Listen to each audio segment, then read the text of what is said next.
Hello everyone. In this video I'm going to show you how I just designed this basketball. I've also recorded an interactive tutorial that I hope to publish soon. So let's get started. So I'm going to delete this and start from scratch. And I'm going to explain the thought process, the design process, so you can follow. So I'm starting with a 3D sketch just because it's easier for me to see what's happening. I'll show you later. There's other ways I can do, but yeah, let's get started. So I'm going to first offset the plane. I'm doing it by 60. I want my ball actually, the idea I needed it by 50, but I want it to be lifted up from the ground by 10, so I have room to work and I shouldn't crash into the grid. Now I'm going to set my precision settings to grid vertices so I can draw straight, and I'm going to activate a circle. And I'm going to click on the center, which snaps, and then I just type in the value of 50. So this is about the same that I've done on tutorial. I think it's actually following the same flow. Okay, so now that I have the basic circle over here, I'm going to uncheck this and I'm going to make a new drawing, a cube. And this is not easy sometimes to see in interactive tutorial, the mind process, because I'm explaining here the difference here. So one of the things, the way I did it by designing is I use the grid vertices snapping and I hover, actually click, that doesn't matter where, any place on the grid, I click here and then I hover in the second location, so it gives me the straight thing. But this means the length would be 50, so because the size of the box is 50, but I'm gonna type in the value just 5 and I click enter. So what happened over here is that I actually used the second grid vertices to vertex to get me straight, but I ended up not using it at the end. That's a trick I use a lot. In this tutorial, it just tells you to click. You don't actually see this mindset, how it works. But nonetheless, I'm going to click now the value of 3. So I have a very basic cube, basically a rectangle over here designed. And yeah, so that's basically it. I'm closing it. Now I'm going to take this rectangle first, which is already selected, and then selecting the circle, and I'm going to use follow path. So I'm going to use extrude, and extruding this, finalizing it, and now I'm going to add a color to it as well. I go to the picker, and then in the picker I can use this color that I've saved over here, 6161. In tutorial you can't have the recently used, so it will tell you just to type in and click finalize. So I have this. Okay, now what I'm going to do here is I'm going to copy offset. Actually I don't remember which flow I did it first. I think I did it now. While this is selected, I'm also selecting the circle, and I'm going to create another one. So I go copy offset, I'm using rotate, and I'm going to rotate it by 90 degree, and basically this. So for this flow, what I need now, I actually just need the profile, the mesh that I just created, but I do it also for the other one, and you see soon why I need I copied also the profile, because I'm going to use it later for something else. Okay, so what I'm doing now here is I'm hiding this, actually uncheck this, just hiding these two profiles, and so I'm left with, somehow I actually don't know when I hid this. Oh, it was selected. I had the same issue in tutorial. I think it's still that way. So this was still selected and hidden, but it doesn't matter. Now I'm going to take this one as well, and I'm going to make a copy of this, rotating it at 90 degree, and you see soon I actually don't need the profiles anymore, but I did it just because I'm going to use it soon later. I'm just going to disregard, I don't remember how I did a tutorial, the flow, but nonetheless what I want to do here is I'm going to create a sphere, and the sphere you see already remembers the settings that I have, and I'm also lifting it, just putting it 64, 64. It's the same thing that I did with the profile, same value, and I'm lifting it 10. So basically what's happening over here, that I need to have here a circle in the center. Now, I said I could have done it differently. Actually, my first try, I simply created first a sphere, no drawing, and then I used edge selection and loop selection and selecting the center. But I had difficulty actually finding which one is the center. It just, I can't visualize it, and to count that's just too difficult. So I figured, let me just do a drawing. Now, technically, you want to do the basic object, the big thing, and then start with the small thing. So normally if you would ask me how to do it, I would say first create the sphere and then create the drawing. And that's why I also taught first create a sphere and use loop selection to select. But I think here is that I find it difficult to find the loop select to visualize where the center is. And then the other thing is that after the sphere is created, you may have difficulty drawing because it blocks you. So that's why I did it this other flow.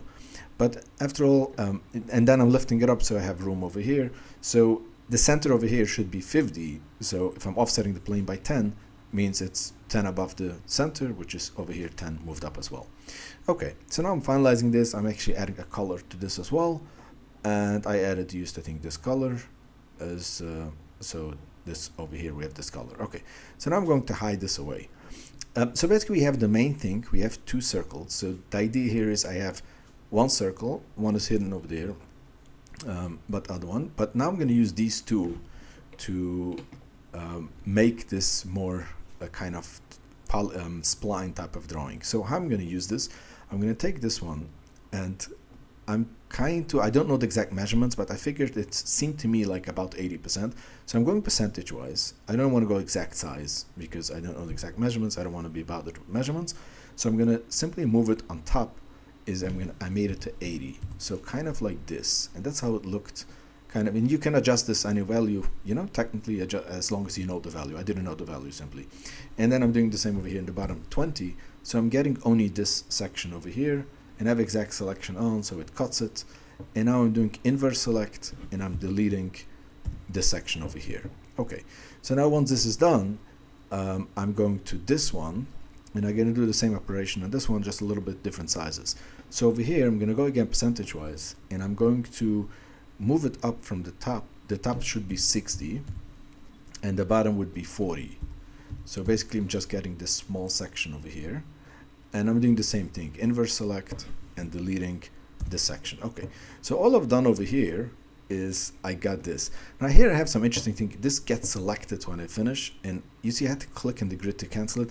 I think in tutorial somehow it activated edge selection when I have these edges selected, and I deselect, and then once I did the next step, it asks you to basically to uncheck the profile. So it's just the way the tutorial worked, but that's basically it. So now here I need to draw, and the plane over here will bother me to draw. So the first thing I did actually is undo the plane and go to remove the offset. So now I can draw freely here, nothing will bother me. And now I go to basically to arc mode, and I'm going to draw an arc. So these are just guides that I've done. This is simply guides. I'm going to draw an arc from point A to point B, like these two bottom points, and I'm going to snap it, the arc, to create this. And then I did the same thing the other one, from here to here, and snap it to the top over here, and then the same idea, all the same, just snapping it to different points, and all is drawing from the center, these two, and snapping it over here to this bottom. So now what you see, I've created this entire thing. The problem here is that the center is a little bit too sharp. The edges here are too sharp. So what I did is, oh, actually I made a mistake. I'm sorry, I made a mistake. One should be in the bottom, one should be in the top, and actually the entire thing is wrong. This should go on top here. All right, I just didn't think what I was doing. So I'm going to go again with drawing, and this drawing, this goes from the top. They're not all the same. This goes from the top and snaps to the top, and this goes from the top over here and snaps to this top. Okay, then the next go from the bottom and snap to the bottom. So this would go over here, snap to the bottom, and this is the great thing in SelfCAD. You can actually draw on objects. Like we have this object mode, that's something else. Actually try that as well. It can help a lot in certain cases, but for this I didn't need it. But this is in the plane mode, not object mode. But even in plane mode, you can snap to everything in precision settings, as long as you have turned on snap to objects and active profiles, all profiles. In this case, I'm using all profiles because this is not the active profile. I'm making a new profile. But in this case, I don't need a plane. I can simply snap to it, which is very good. Some software wouldn't allow you that, but SelfCAD allows you that. So here I have this thing that is actually one profile, but they're two separate polygons. This is one polygon and the bottom polygon, but I have two sharp corners over here. These are too sharp in the edges. So what I did is I went to round objects and simply round them by 2, and this kind of makes it a little bit rounded over here. So it's offset from this section over here, but that's the point. The point is if it touches this, then it's too sharp. So I'm kind of, but I use that as a guide, kind of to guide me where to do. Okay, so now this is interesting. It's good to explain. So if I have this profile selected and then I do select this one, it wouldn't work, this small profile, because I'm going to use follow path, same as I did before. I need to select the order differently. So what I actually did in real recording, the way I do it now, is I deselect this one, and then I select this, and then I select this. And I'm going to do now follow path. In the tutorial, SelfCAD is sorting the operations. So they're sorting like finally what you need to have. And in their mind, and the algorithm, the way it sorts it, is that I need to have these two selected. So all it tells you is to select the other one. It's just the order is different because it knows what needs to happen. And if you go to follow path, it's still working as expected, like the same way over here, because they know what needs to happen. But in real life, if you would do it the way the tutorial is doing it, like first having this selected and then the profile, it wouldn't work, because you need first to select the path that should, the profile that should follow the path. So yeah, so I think I've explained it in the tutorial as well. It's a little bit confusing sometimes, so it's good I get a chance to explain it like this.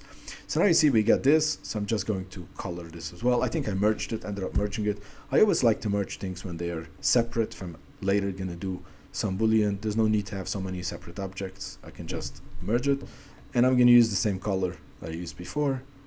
And okay, so now what I'll need to do is just to select all of these. And again, the same thing, I just click on these twice and select, but the way the tutorial is sorted, it will tell you first to visualize everything, and once everything is visualized, we'll tell you again to go and select all of that. So it's just a sorting option, the way the tutorial works. But nonetheless, once I have this, let me undo the selection. I go to Stitch and Scoop, and I remove basically all of these meshes, and I click OK. Then I did actually, I think, an inverse select to delete these profiles, and actually the one hidden profile wasn't deleted, so let me delete this as well. And I have this, and then I turned on this smooth shader. Actually I am in smooth. Okay, I was already in smooth. Okay, it was initially designed flat, and then I moved smooth, and that's basically it. That's how you design it. So the main idea here is it's quite easy. It's follow path. It's something. There's many different ways you can do it. As I said, you can use a loop selection to select without the drawing. There's a lot of different ways you can do it, but after 2 or 3 tries with different methods, I found this to be the easiest. And the main lesson over here is how you do these drawings. So I did this profiles. It's flexible. You can draw. I can use cube selection percentage wise to cut off, and this gave me something very nice. So I've seen some other tutorials, people struggle to make them nice, and yeah, so that's, I think, is the main example. I mean, there's many different ways. I've seen people do this with basically simple, taking a cylinder kind of and inserting over here, cutting. Like, there are different ways you can do it, but I think the biggest thing over here is how I did this, cutting the profiles and making technical drawings, because this can teach you a lot of different ways as well. Okay, I hope this was helpful, and let me know in the comments if you want me to show anything else. Thank you. Bye.